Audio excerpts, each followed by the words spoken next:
Yeah, I think it's interesting because I think we've talked about this before on another episode, but uh, people always say, "Well, what's the highest ideal for a Christian?" And it's to be just like Jesus, right? We have like WWJD Yeah. bracelets, whatever. What would Jesus do? I want to do that. And then say, "Well, who was Jesus? Oh, he's the only person who ever lived perfectly according to the Old Testament law. So you want to live perfectly according to the Old Testament law, then I guess, because that's what he did." So it's like, how could you say, what would Jesus do? And then say, but I don't have to follow the 10 Commandments. Right. It doesn't make Yeah. any sense.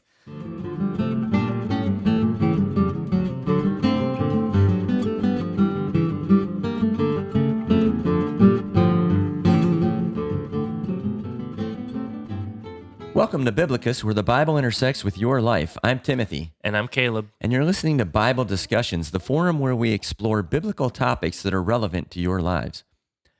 Today, we are beginning a brand new series called The 10 Commandments, and this episode is going to be the introduction to the 10 Commandments. Now, Caleb, it seems kind of absurd that you and I should have to introduce the 10 Commandments to anyone, Yeah.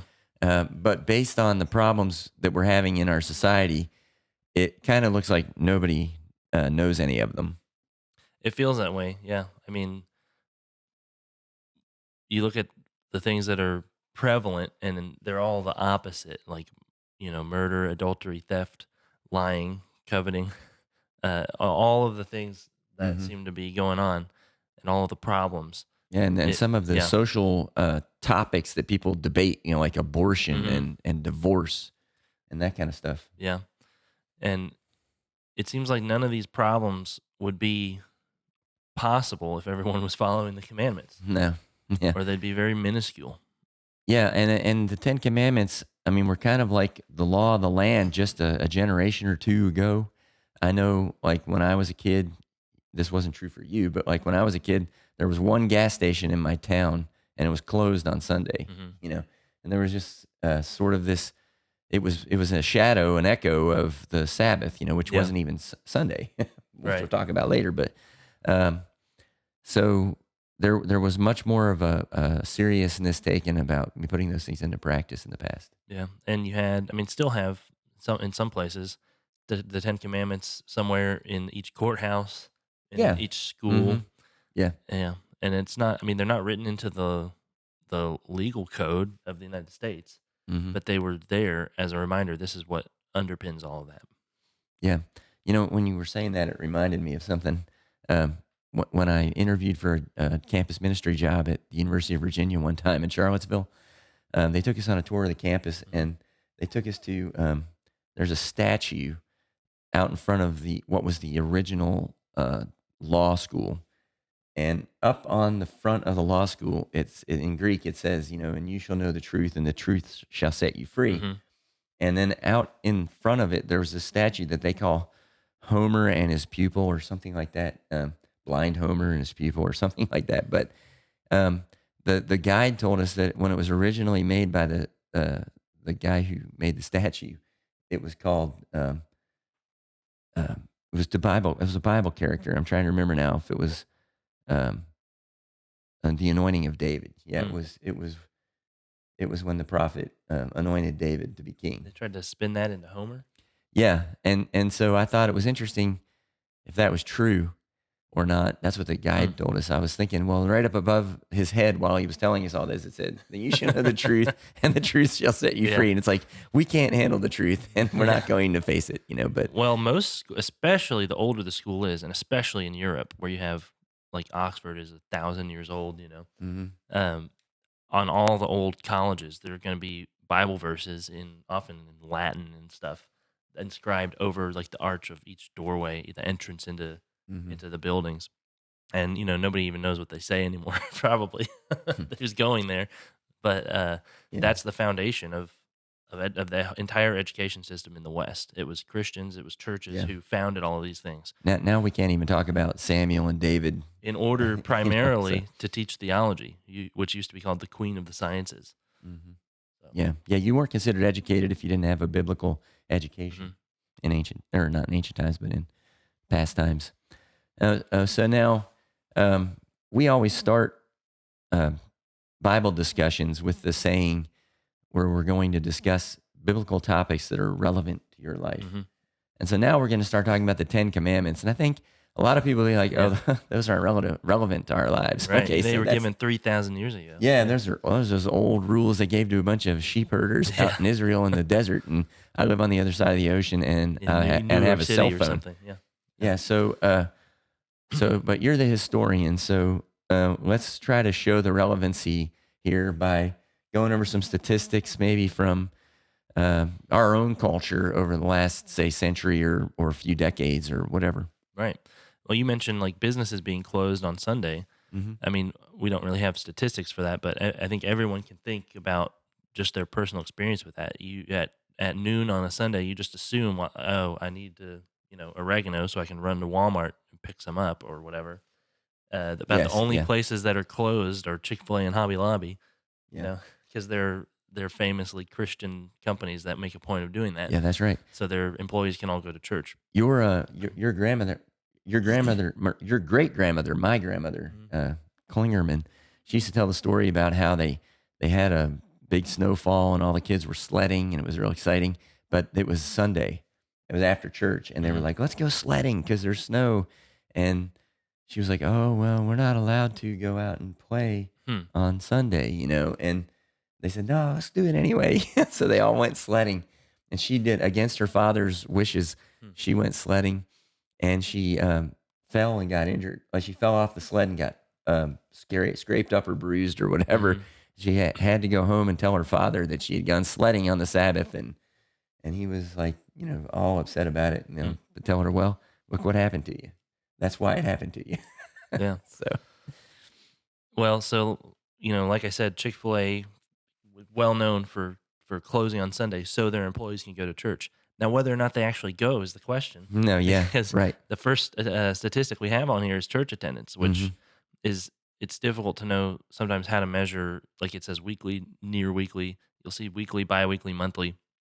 Uh, this is what did you say? This is a Grok poll. Yeah, I just got Yeah. off of Grok So on it says that X. weekly or near weekly, so I'm assuming bi-weekly is 30%. Now I found a Gallup poll that said that actual weekly attendance right now in 2025 is 20%, or maybe this was 2024. 20% weekly, and maybe double that monthly. Well, he was gonna put 30 in his table, but they asked him to skip church to finish out the table for the thing, and then that dropped it down to 20 because Yeah. he was one of, out of 100 people, or out of the 10 people that still go to church, then he Yeah. didn't go, and that dropped it down from 30 to 20. So, Yeah. And in the past, like in 1925 or in the Gallup poll from 1970, the weekly attendance was 40% in both of these polls. So we're basically half of what we were a couple yeah. generations ago. I've And seen some numbers say 75% of people went to church back then, but I don't know see, if I those would were. imagine they're probably gathering maybe monthly or Yeah, so they might possibly. consider regular church attendance somebody who goes Mhm. at least once a month or something. Yeah. Maybe it was going to Easter once a year or whatever. Well, that's probably only being culturally involved with it. Yeah, yeah. But Mhm. yeah, it depends on how the polls want to count it, and that's something that can be misleading with more of these statistics, as we'll see. The way Yeah. that you interpret the statistics can be Mhm. misleading if you don't get the full picture. Sure. But as we look through here, the unwed birth rate, that's just shocking. So that's children being born out of wedlock by two parents who are not married. It used to be 3%, basically nothing. Now 40%. I mean, almost Mhm. half of children are born to an unmarried couple, if they're even a couple, if they're even Right. still Yeah, you together. can't tell, right? The father may have already left the picture by that point. Single parent households have a similar rise from 5% to 27%, a quarter of Mhm. households. So I was going to say a quarter of children. That's not true. That could be different, but a quarter of the households are single parent households. And the divorce rate is double what it was 100 years ago. And that's interesting. In the Gallup poll measuring from 1970, which is about the time that no fault divorce was legalized, you see this sharp incline and then a decline, and it's back to where it was in 1970. And so that's one of those misleading statistics. You think, oh, the divorce rate's down actually, so we must be doing better. Well, no, because the marriage rate is Mhm, down. mhm, So in 1970, Hmm. This is how many marriages per year. How, like, what percentage of women were being married per year? 7.6% in 1970, and now it's 3.1%. So the Yeah. marriage rate is cut in half, which is why the divorce rate is lower because nobody's married to begin with. Well, another thing too that would affect that number is when divorce first became prevalent. If a woman or man got divorced, they were sort of like a stigma on them. They probably had a hard time getting remarried. Hmm. Now it would be more casual to go into a second marriage. Maybe Yeah, that one's and successful. and well, And oftentimes they're not. If you, well, I'm yeah, saying though, but it could change the statistics yeah. that they keep getting married, When you and have that changes the. when you hear statistics like 50% of marriages end in divorce, which I don't think is true, but when you hear that, what they're saying is all marriages, including people who are on their second, third, fourth marriage. Yeah, So yeah. some people kind of go through the serial pattern of Hmm. they're just not good at keeping up the relationship, and since Hmm. they culturally have been taught to think, well, you can just give up on it, they do over and over again, and that increases the numbers. But all of those, the divorce, the single parent households, uh, birth out of wedlock, all has to do with the command, "Thou shalt not commit adultery," right? Hmm. Hmm. Having a high view of marriage or a low view of marriage in our case, our society's case. So then we look at murder rate and the crime rate, and you can see those. Well, the murder rate is actually down, which you brought up a good point when we were talking about this. Probably because healthcare has gotten better Hmm. over time. They So didn't have trauma centers yeah, in yeah, 1925. better access to healthcare. Pretty much everyone lives within a quick drive to some kind of emergency care clinic or hospital. It's good news and bad news. If you're a murderer, it's harder to kill somebody now. But if you're one who's Yeah, somebody's trying to murder you, they aren't going to have yeah, an easy a time. So that's good. and and also another thing that I looked up when we were seeing how the murder rate's actually gone down. The murder rate peaked in the 90s, and it's actually lower now. Just like with the divorce rate, it's about where it was in the 60s or 70s. But the incarceration rate, the number of Americans incarcerated in 1970 was 360,000, and now it's 2 million. So it's Hmm. it's gone up by 300%, and or no, like 600%. Yeah, but you're not doing a percentage there. You're doing raw number. That's the raw number, yeah. Yeah. But the population hasn't gone up 600% No, in that no. time. But So it's just like with the divorce rate. It's unless not the that out there of are, wedlock births are higher than I thought. yeah. It's just like with the divorce rate. You see, the divorce rate's gone down, and you might be tempted to think, "Oh, good, people have a higher view of marriage." No, they're just not getting married, Mhm. and the crime rate has actually decreased in the last couple decades. The violent crime rate, the murder rate. That's because we've got them all locked up. So there are still lots of people who have no respect for that command, not to murder, not to do Mhm. violence, hatred against your neighbor, or Yeah. theft for that matter. The property crime rate. Yeah, you can make statistics say anything you want, Yeah, you pretty can make much. it look better than it is, but that's just because they're all we just have this burgeoning number of people that we've got held off in prison, and the actual respect for their fellow man hasn't improved. Yeah, yeah. And there's some more statistics there, but I mean, we've kind of painted a pretty good Yeah, picture, I think. teenage pregnancy, which we should have had up with the other ones.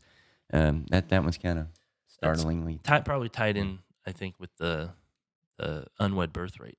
Yeah. I mean, in the past, teenage pregnancies was not shocking. Like most people already had a family when when Yeah, they were and it 18. could be, yeah, So, you know, married and teenage. Yeah. yeah. I mean, Mary, mother of Jesus, was probably a teenager. So Yeah. Well, I'm saying, sure, in Jesus' day, that teenage it was pregnancies was really everybody, high. yeah. Yeah. But they were all married. Yeah. Hmm. So, and we'll talk more about marriage when we get to, the commandments on the commandment on adultery, and we'll talk about marriage trends and Yeah, then.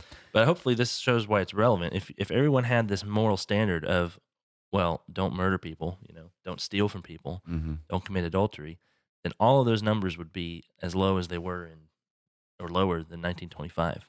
Yeah. Yeah. Yeah. And if we would see that improvement in society, we think, well, it was a good thing that we did the Ten Commandments, and made an emphasis on them. But I think there's something more fundamental to it, though, than just like, well, we want our society to be better, so we all better follow these rules, right? I mean, Yeah, there's this idea that, hey, these are instructions from God, right? So why would we ignore them? That seems like a perilous concept. Like you got instructions. It's like, like a guy gets a new appliance and he's like, what's this? Oh, the instruction manual, and he starts using it and then Yeah. it's broken in a day. Hey, honey, are you done installing the new dishwasher? Yeah. Yeah. What are all I these got parts? all these leftover parts. Yeah. I don't know. Let's try it and see what happens. Whoosh. Yeah. And if you look at old theologians, what do they say about the Ten Commandments? Why has the church over the centuries believed that this was such an important thing? They talk about these things. They do talk about, well, it's a good rule for society. It's a great way to, like, would you rather live in a country where everybody thinks it's okay to kill you or where they don't? Yeah. These rules do benefit society, but more importantly, it gives us God's will. It shows us His will. Like I remember growing up. This idea of God's will for your life. It's like, well, what college do I go to? What, who do I date, and all these things. And it's like you have to follow this perfect game plan, or you screwed everything up. And it's like, well, I'm pretty sure God's not dependent on me, but His will for my life is that I not murder my neighbor. Yeah. That I put God first. That or I love. that when you find that spouse, that I have- whoever she may be, that you cherish her and I'm faithful to her. Yeah. Yeah, that I have no other gods but God.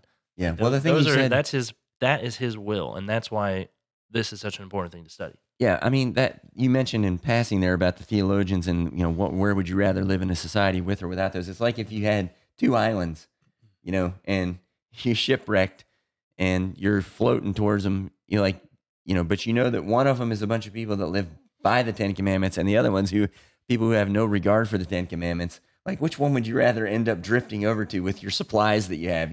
I wish that reminds me. I wish I could remember who this was. It was a debate I was listening to between a Christian theologian of some kind and an atheist, and they're debating the existence of God. And at one point, the Christian looks at him and goes, "I want you to picture you're walking down the street late at night, midnight maybe or later, and maybe you just came out of a movie or something, and out of the door of the building in front of you, you see a bunch of big biker guys stumble out. Would you feel any better if you knew they were leaving a Bible study?" Yeah. That's a great famous one.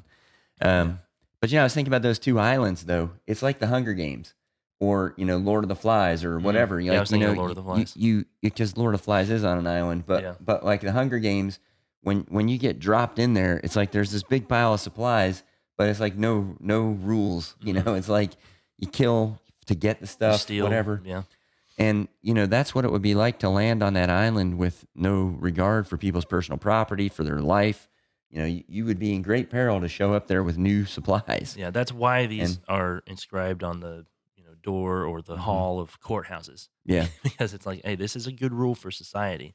Right. This is having regard for other human beings' dignity, so Yes. you don't abuse them. That's why we have laws. That's why we have a justice system. But getting back, though, to that fundamental question, so it would make society better, it would make you safer, it would be a better deal for you. But let's go back to the concept, the theocentric way of talking about it and say they came from God. Right. So that makes them way better right there, because we just finished an entire survey of the Old Testament, and everybody who went through that with us in our series on who is Jesus Christ, when we went through every Old Testament book and found the principles there and saw how Jesus used them in His teaching. Well, we learned that God created us. We learned that God saves us. We learned that He wants to be in relationship with us.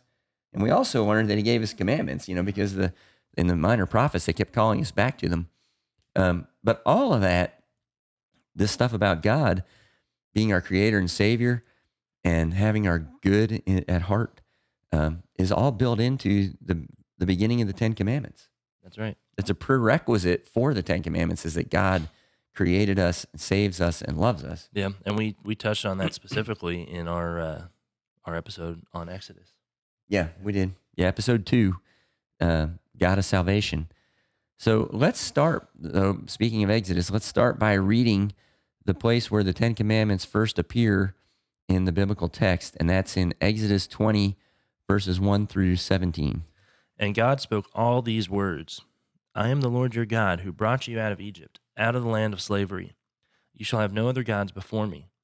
You shall not make for yourself an image in the form of anything in heaven above, or on the earth beneath, or in the waters below. You shall not bow down to them or worship them. For I, the Lord your God, am a jealous God, punishing the children for the sin of the parents to the third and fourth generation of those who hate me, but showing love to 1,000 generations of those who love me and keep my commandments. You shall not misuse the name of the Lord your God, for the Lord will not hold anyone guiltless who misuses his name. Remember the Sabbath day by keeping it holy. 6 days you shall labor and do all your work, but the seventh day is a Sabbath to the Lord your God. On it you shall not do any work, neither you nor your son or daughter, nor your male or female servant, nor your animals, nor any foreigner residing in your towns. For in 6 days the Lord made the heavens and the earth, the sea, and all that is in them, but he rested on the seventh day. Therefore the Lord blessed the Sabbath and made it holy. Honor your father and mother, so that you may live long in the land the Lord your God is giving you. You shall not murder. You shall not commit adultery. You shall not steal. You shall not give false testimony against your neighbor. You shall not covet your neighbor's house. You shall not covet your neighbor's wife, or his male or female servant, his ox or donkey, or anything that belongs to your neighbor. So, kind of interesting. Unless you have a heading in your Bible that says the Ten Commandments, the actual text of the Bible does not call them the Ten Commandments when they're first Right. given here. Yeah, so that does happen later in Exodus 34 and in a couple other places. They'll be referred to as the 10 words or the 10 commandments. Yeah. The 10 words, that's why sometimes you'll hear the 10 Commandments called the Decalogue, which is just the Greek way of saying 10 words. Yeah. But Caleb mentioned Exodus 34, verse 28. I'll just read that real quick. It says, Moses was there with the Lord 40 days and 40 nights without eating bread or drinking water, and he wrote on the tablets the words of the covenant, the 10 Commandments. So the Bible itself does refer to them as 10, but the thing is, this was just written on a scroll in pretty much block text, right? Mhm. And they weren't numbered. There's no listed as a commandment 1, commandment 2, and even the verses weren't numbered. So how do you get 10 out of that? And we just wanted to mention different traditions do have different ways of organizing them or numbering them. Mhm. There's Yeah. a Jewish way, there's a Catholic way, a Lutheran way, and then the way that most Protestants, as well as the Eastern Orthodox, number them. So it's possible, if you're from a different tradition than the one we're going with for the lesson, you might think, well, this isn't the eighth command, but uh, it doesn't seem to have been on the top of God's priority list because he gives the Ten Commandments twice in the Bible, which is another reason we know they must be important. And he actually introduces it a bit different and then changes the order a little bit in minor ways. So it seems not to have been a high priority that you know exactly which way to number them, Mm-hmm. Yeah. I mean, as long as you have them all. yeah. I mean, don't skip one. Yeah. You know? But if you just do a natural reading, it kind of looks like maybe there are 12 commandments or something like that. So you have to combine or divide in different ways to get 10. Yeah. But for the purposes of this introductory lesson, we want to kind of focus in on the very first sentence. Yeah. Okay. So, how does God introduce the entire list? And so he starts with that phrase, I am the Lord your God, right, who saved you out of Egypt, out of the land of slavery. And it's like very important to think. When we talked about this in our Exodus episode that we mentioned a minute ago, that God saved first, and then he called to obedience second. And so in this prologue, this historical introduction here, he says, I'm the God that just saved you. Mhm. That's And the so- context. Yeah, as context. And for the Jewish numbering, by the way, that is the first command alone. Mhm. Is just, I am the Lord your God who brought you out of Egypt. So, but seeing that he has saved you, why not follow his rules, right? Like he's already saved you. Now he's calling you to obedience, like we talked about in that earlier episode. So he recounts his history with the people, by saying, remember, you were stuck in slavery. I pulled you out of there, and now I want to take care of you. I want to give you these rules. Yeah. We love because he first loved us. Yeah, that's right. Caleb's excited because he can quote New Testament passages now. Whenever I want, yeah. Yeah, we on our old series, he had to wait until the New Testament part later, but we don't have that restriction this time. All right, so I wanted to kind of start from this verse where, so God says, "Who am I? Who is it that's giving you these rules? It's me who just saved you out of Egypt." I want to kind of work backwards from that and see like who is it that's giving these commands, because we have to assume that maybe it's your first time looking at the Ten Commandments. Or opening up an Old Testament. So he's the God that just saved them out of slavery in Egypt, and he brought the whole group of people out. And when he went, he sent Moses to save them, right? He gave Moses a way to introduce the people to him then. So if we go back to the burning bush, when God first appeared to Moses to call him to go save the people, how did he introduce himself? And so in Exodus 3, verses 5 and 6, it says, "Do not come any closer," God said. "Take off your sandals, for the place where you are standing is holy ground." Then he said, "I am the God of your father, the God of Abraham, the God of Isaac, and the God of Jacob." At this, Moses hid his face because he was afraid to look at God. So there was already a history there before he saved him out of Egypt. Yeah. So he's even harkening back to an even older kind of context, Mm-hmm. Yeah. the covenant with Abraham. Then, So Moses asks further, right? In verses 13 and 14, he Moses said to God, "Suppose I go to the Israelites and say to them, the God of your fathers has sent me to you, and they ask, what is his name? Then what shall I tell them?" God said to Moses, "I am who I am. This is what you are to say to the Israelites. I am has sent me to you."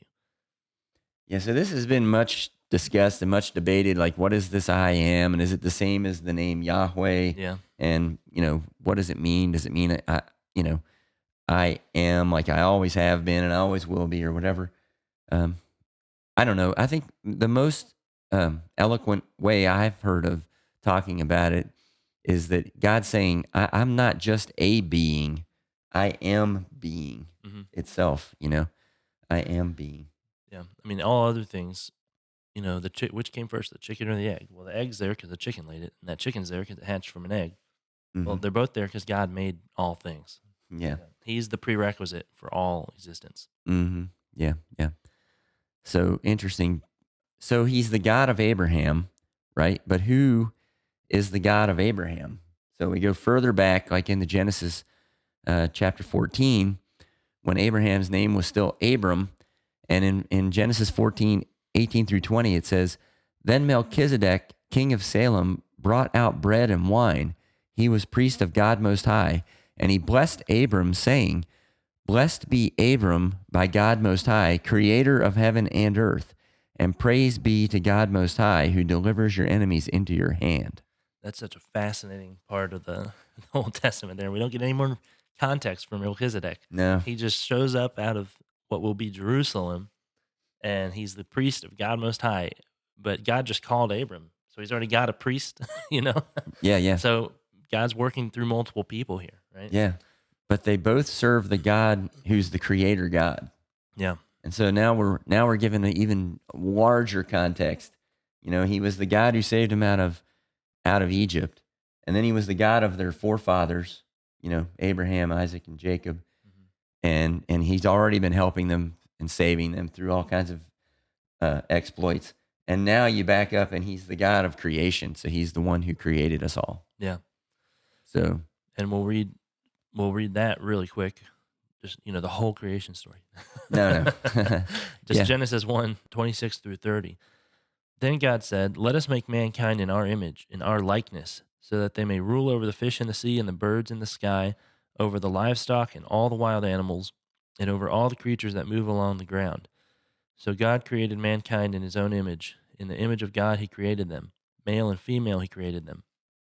God blessed them and said to them, "Be fruitful and increase in number, fill the earth and subdue it. Rule over the fish in the sea and the birds in the sky, and over every living creature that moves on the ground." Then God said, "I give you every seed bearing plant on the face of the whole earth, and every tree that has fruit with seed in it. They will be yours for food.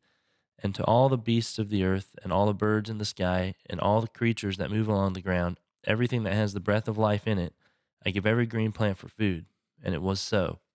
So back when we studied this in our Genesis episode from uh, the Old Testament series, we had a reading from part of the creation story that was done by the astronauts on the first orbit of the moon, because they sent out a Christmas broadcast to the nation and they read part of the creation story. I mean, we were talking about the decline of faith in our culture. Yeah. Back then, I was mentioning, well, all the universities, all Western education, everything science itself, like most of the people who were working on the Apollo missions and sending ships up and everything were faithful Christians, Hmm. and they thought it appropriate to read the creation story as they're circling the moon, Yeah.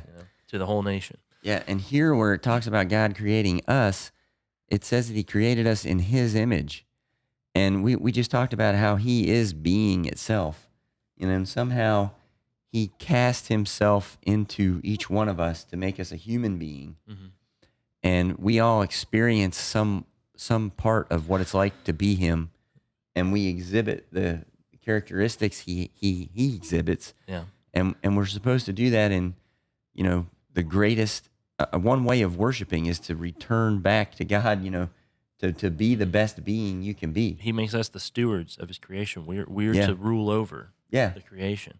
And one day, from this, the day one, from that perspective, one day, God's going to come inhabit his creation, be incarnate in his image. Yeah. Right. It's Another it's New all Testament pointing towards reference. that. Yeah, I can make them all the time now. Now, yep. So he made us, but then he immediately enters into covenant with us. Like you said, he gives us a job to do. He gives us food to eat. He provides everything we need, Mhm. So it's like a promise and a mission Mhm. that he gives us all together. So that's the context. That's the God who is giving the commands. Yeah. Yeah. So we have this history with God where he created us. He wants to be in relationship with us. He took care of our forefathers, right? He saves us when we get into trouble. He provides instructions for us to maximize our happiness, right? That's what the Ten Commandments end up being. So why wouldn't we want to follow the instructions of the caring, wise, and benevolent God who does all this for us, Mhm. So all I can tell you, though, after having said that, Caleb, is that many, many people have read the Ten Commandments, but not many enough follow them. Yeah. Well, I mean, even those of us who do study it and cherish it still fail Yeah. in trying to uphold them. I mean, that's another talking about earlier the ways that the theologians have presented the commandments to us and the reasons we study them. Paul talks about how the law convicts us, right? In Romans, I think Romans 7 especially, he talks about how it was by the law that he even knows his own sin. And so the law actually shows us our need for a Savior ultimately. Mm. And that's so even when we do value it, that's part of the reason because, hey, you can't actually uphold this perfectly. Yeah. We're doing a whole parade of all the lessons we did in the Old Testament Kind of. back on our last series. Yeah. But our temple episode, where we talked about how the temple was supposed to be a place of joy for all people. Unfortunately, the church hasn't been that either Mm-hmm. sometimes. And so a lot of people have a negative view of God, negative view of his commandments, negative experience in church in their past, and they don't see this great history we have with God. And one of the things we tried to do in our previous series was to capture all that for everybody, show them what that great overarching history was with God and his people. Mm-hmm. And how it's fully positive. I would just encourage everybody to go back to Bible Discussions, episode 0, start there in the beginning. It was a similar episode to this one, kind of prefacing that whole series Mhm. and really focusing on who God is, what's the perspective. Yeah, Because the first word of the Bible in Hebrew, Bereshit. yeah, in the beginning. So what does that claim? It's that same claim he makes to Moses. Same claim Jesus will make later. Before Abraham was, I am. Mhm. I am being. I've been there from the beginning. So we're going to assume if you're still listening to this episode that you want to follow God and you want to learn more about his 10 commandments. And so that's what we're going to endeavor to do as we move forward. And we're going to be using the NIV just like we did in our previous series. And the NIV actually uses the predominant ordering of the commandments like Caleb was talking about, used by most Protestants. So it kind of breaks the prose down so that it's ordered by it doesn't change the order or anything. Yeah. Or add in, this is number one. It's just No, the way yeah. it kind of structures the Yeah, paragraph. so that you can see them separated the way that most Protestants count them. Now, so we're aware that, there's this numbering issue and everything, but we're just going to move forward with it. We got to pick something. Yeah, we got to do something. And if you search stuff on the internet, you're probably going to find the ordering in most articles and stuff that are going to be similar to what we're using. So regardless of how you're numbering, like we said, the content's still the same. So, all right. So one other note about it is the Ten Commandments, they're going to appear 2 times, and the second time is in Deuteronomy 5. And I think, you already mentioned that earlier. So I did mention twice. I didn't say where it would be. We read the Exodus presentation, and speaking of differences, right, between the two, I did mention that there are minor differences in the two, and one of the main things that changes in the Deuteronomy giving of the law, which, remember, the word Deuteronomy means the second giving of the law. Do meaning two, nomos meaning the law. So, one of the big things that changes is the way that it's prefaced. Now, and then he still says, I am the Lord your God, but it's going to sound like something familiar that we focused a lot on in the Old Testament series. Yeah. Deuteronomy 5, 1-6 says, Moses summoned all Israel and said, Hear, Israel, the decrees and laws I declare in your hearing today. Learn them and be sure to follow them. The Lord our God made a covenant with us at Horeb. It was not with our ancestors that the Lord made this covenant, but with us, with all of us who are alive here today. The Lord spoke to you face to face out of the fire on the mountain. At that time I stood between the Lord and you to declare to you the word of the Lord, because you were afraid of the fire and did not go up on the mountain. And he said, I am the Lord your God who brought you out of Egypt, out of the land of slavery. You shall have no other gods before me. So Moses kind of adds this preamble onto the beginning of it, ahead of God's introduction there. The Moses preamble and the God preamble. Yeah, well, because now it's been 40 years since this originally happened, when they experienced the rumbling mountain and the fire and everything and the voice of God. That old generation, right, had to wander in the desert and die. Now it's the next generation that's going to actually go into the promised land. Yeah, well, many of them, like Moses, maybe are still there and aren't going to make the step across.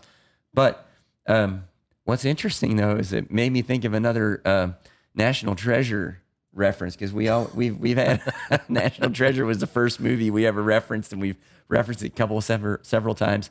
But here it reminded me of the scene where they come into Independence Hall and they have the Declaration with them. Yeah, and it's like I was just sitting here thinking that the last time it was here, it was being signed, and this is like Moses. He's like, okay, remember last time we got the commandments, we were actually getting the commandments. But this time, I'm just reminding you of when we got the commandments. Well, if there were a historian here, he could ruin and shatter everyone's illusions by saying there's not one, original declaration. There's a bunch of copies. They had the one that they signed on July 3rd, I believe, not the 4th, and then a bunch of copies that were sent out. Yeah. So it's a good thing we don't have a historian. Yeah, that would be terrible. So this is another thing, Moses, kind of a little bit of an insult on the people here. The Lord spoke to you face to face out of the mountain. At that time, in the NIV, it puts it in parentheses. At that time, I stood between the Lord and you to declare to you the word of the Lord, because you were afraid of the fire and did not go up the mountain. And that's true. If you go back and read the Exodus portion, this is another thing that makes the Ten Commandments important. Most of the time in the Torah, in the first 5 books, when God's giving the law, giving commandments, it usually says that he spoke to Moses, or he spoke to Moses and Aaron. He's addressing Moses and Aaron, the leaders of the people. When he gives the law, it says that the Lord spoke to the people, which is really interesting, right? And now it's kind of unclear in Exodus if the people even understand it, because there's like thundering from the mountain and they're all terrified. Right. Well, but it is still, now Moses can appeal to that history because it's there. It wasn't there the first time because it was happening. Now he can appeal back to it and say, oh, here's another good reason to listen to God. Remember how terrifying he was, how powerful he is? And then also it starts back in with he's the God who saved you out of Egypt. And all that context that we've shown before. But the thing that it reminds us of, right, Moses summoned all Israel and said, Hear, Israel. And we quoted this constantly in the Old Testament series, but if you weren't there with us, you might not realize what we're referring to. That's going to be the next chapter, actually, in Deuteronomy. Yeah. The Shema, which means hear. Right, named after that first word. Right. Like Bereshit in in Genesis we just So mentioned. in Deuteronomy 6, verses 4 through 9, it says, "Hear, O Israel, the Lord our God, the Lord is one. Love the Lord your God with all your heart and with all your soul and with all your strength. These commandments that I give you today are to be on your hearts. Impress them on your children. Talk about them when you sit at home and when you walk along the road, when you lie down and when you get up. Tie them as symbols on your hands and bind them on your foreheads. Write them on the door frames of your houses and on your gates."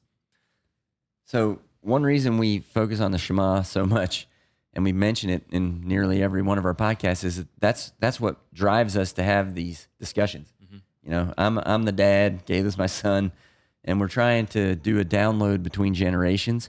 And of course, a healthy part of that is the younger generation, you know, coming back with what they have learned too. So it helps everybody. And hopefully it helps all of you, you know, to see, hey, there's still a dad and a son who can sit around and talk about these things without, you know, beating each other up, at least not on camera. Yeah, that's for our paid subscribers. No. Hey, that's a potential moneymaker If right we there. can't go viral, that's the last resort. We'll just have to ignore the honor your father part, you know, while I'm beating you up. Um, so we sorry.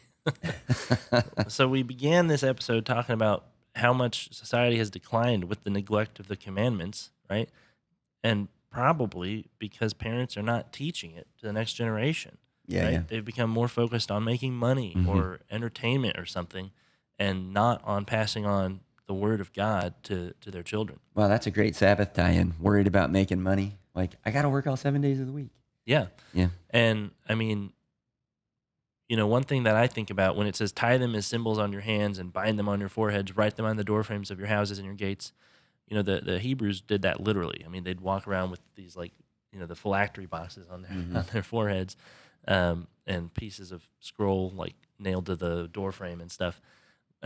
We still kind of uphold that. I mean, even a lot of casual Christians who are not going to be in that 20% that we looked at that go to church every week, they probably have some verse like, you know, like 1 Corinthians 13, the whole chapter about love. They've probably got some kind of positive verse on the wall of their living room or something. A lot of people have something like that somewhere around their house or a cross or something. Like they do have these reminders still for now. Now, you know, they'll die and their kids will see that when they're going through all their stuff and like, you know, toss that in the donation bin. It's so funny that you said that because one of your mom's really good friends, a friend of mine too, gave us one of those for as a wedding gift or whatever, Oh, yeah. a first anniversary or something. It was a framed, you know, for 1 Corinthians 13. It's in a big circle going around some flowers, and it hangs in our master bathroom. And so whenever I step on the scale, it's like right in front of my face. Like, Yeah. I'm fat, but my wife still loves me. That's a good reminder. Yeah.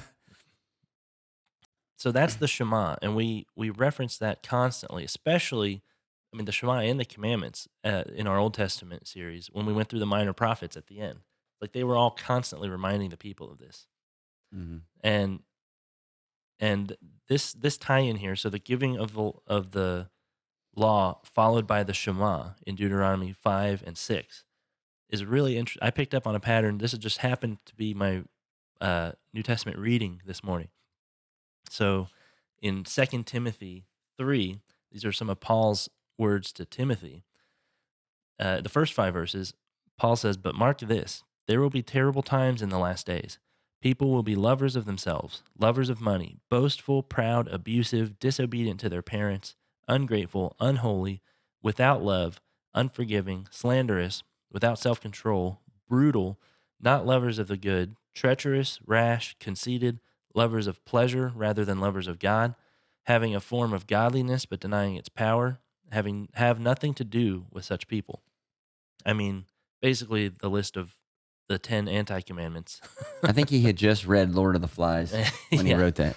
I mean, some of them right there really specifically speak to a particular commandment, right? Disobedient to their parents, slanderous, right? Not to spread false testimony against your neighbor.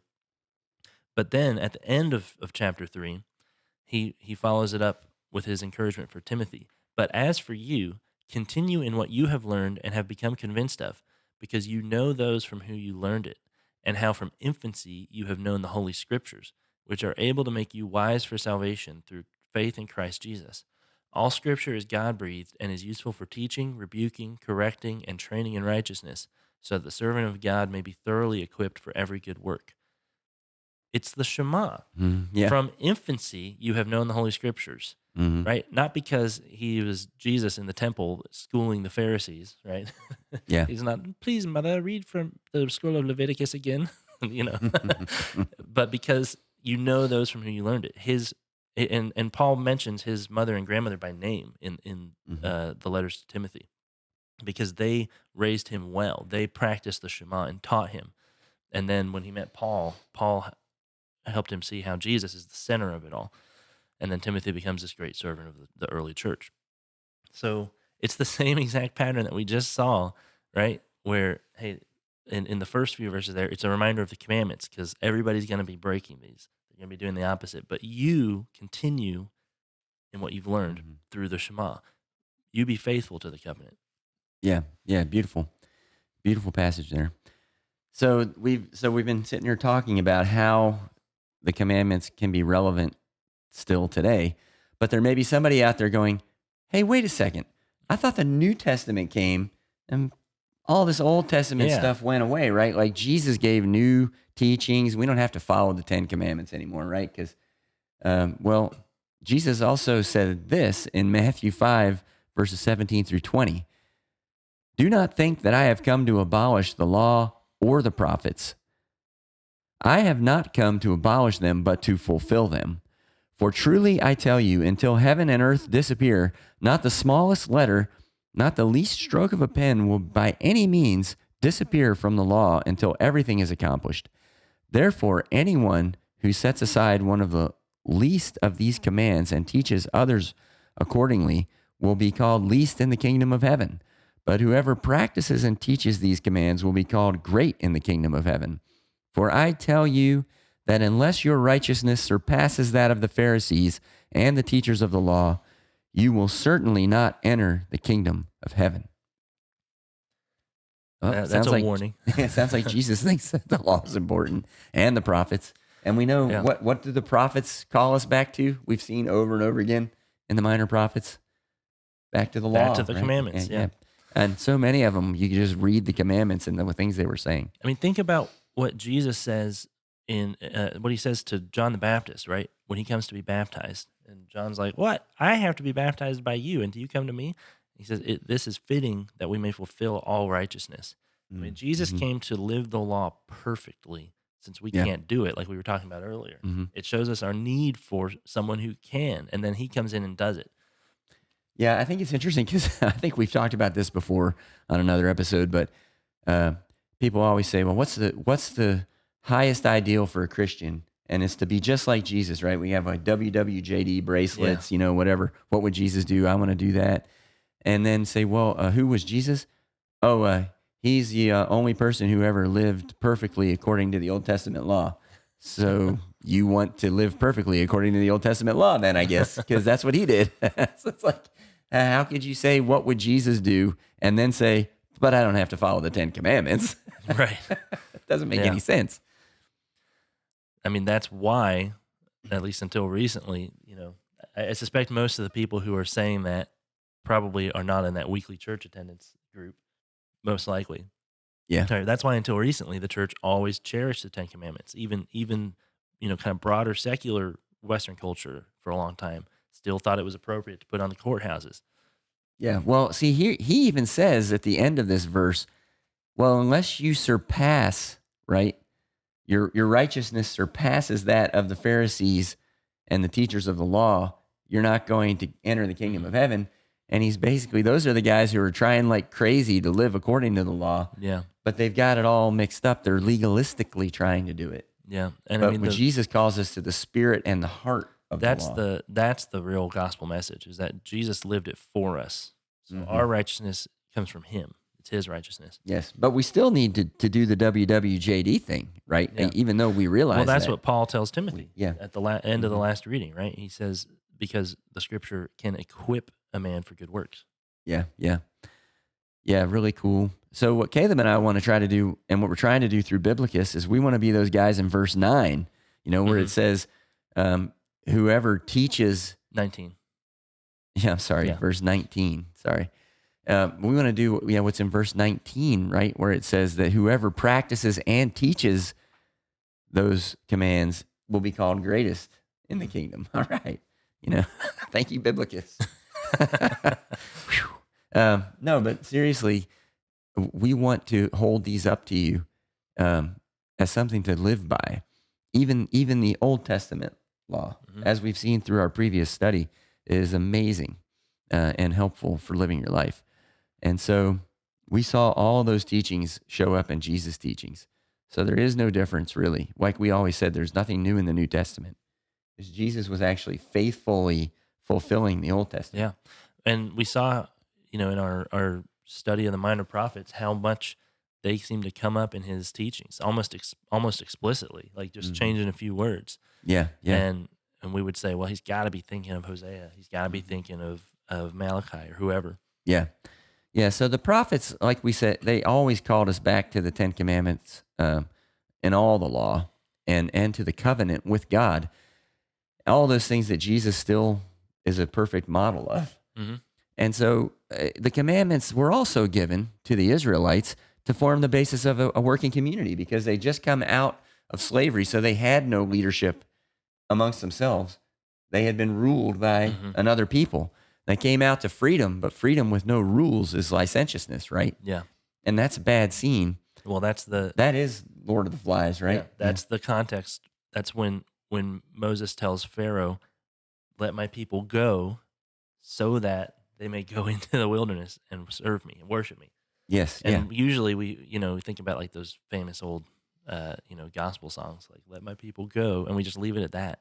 Yeah. And well, there's no purpose to that. If you think about the garden, when first it was just Adam and then just Adam and Eve, and God just has like one rule, like don't eat off of this tree.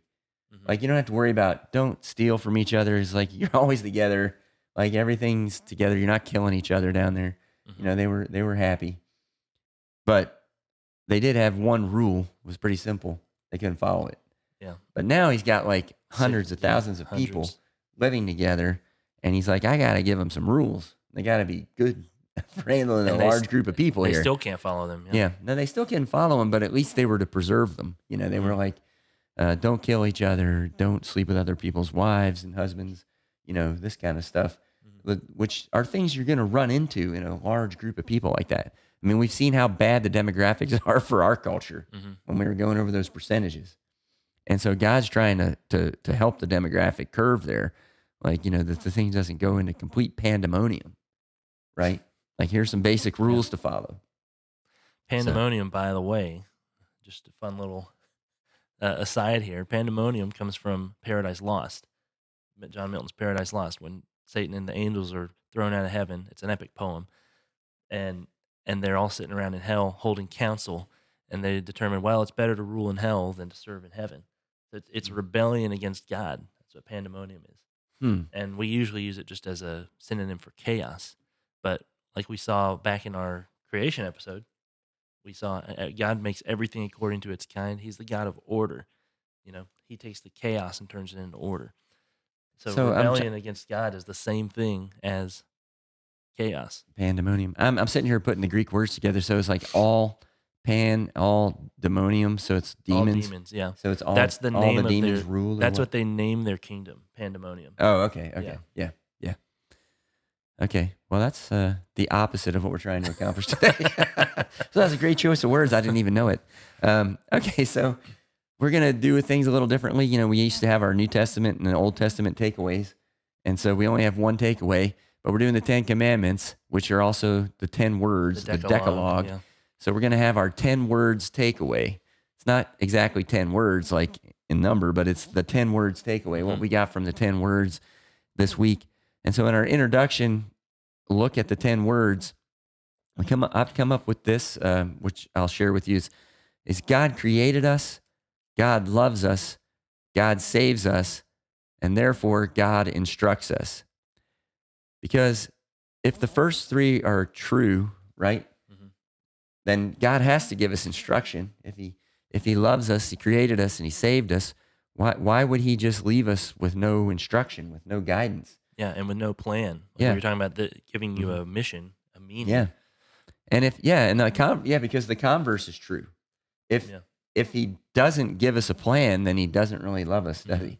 I And mean, he because that would be mean. didn't save us in anything, you know. Yeah. So we feel like yeah, those three things lead into the fact that he's going to give us guidance. He's a good God, and he loves us, and he wants to be in communion with us. He wants us to be in communion with each other. So he's giving us rules. Mhm. So Yeah. that's why the 10 words are still relevant. That's why we're going to study them and figure out how to apply them. Yeah. So hopefully this was a good introduction for you, and hopefully, you want to join us in this endeavor as we try to understand and apply the guidance of God, the 10 words. He's Caleb, and I'm Timothy. And thank you for listening to Bible Discussions on Biblocus, where the Bible intersects with your life. Please consider subscribing to our channel to help support our efforts. All scripture quotations, unless otherwise indicated, are taken from the Holy Bible, New International Version, NIV, copyright by Biblica Inc., used by permission of Zondervan, all rights reserved. This program is copyright 2025 by Timothy Klingerman. God bless all of you.